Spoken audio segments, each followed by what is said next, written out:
Facing aggressive talkers? Let's flip the script with 6 key tricks. The "so you're saying" trap. When someone twists your words, calmly ask them to clarify, "So, you're saying you think I mean?" This puts them on the spot to explain, often revealing the misinterpretation. 2. Early detection. Notice when your words are being skewed. Jump in quickly with, "Hold on, I actually said," to keep the conversation accurate. 3. The smash technique. Confused by a mix of ideas. Say, "Let's break this down," and tackle each point one by one, preventing them from overwhelming the conversation. 4. Spot hidden assumptions.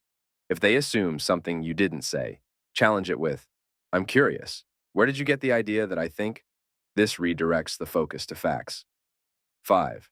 Slow down overwhelming questions. When bombarded, slow the pace.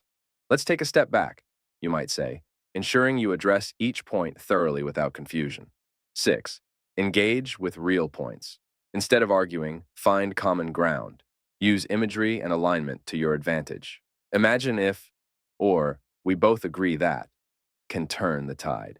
These tricks aren't just about defense, they're about steering conversations constructively. If you ever experienced an aggressive conversation, share your story in the comments.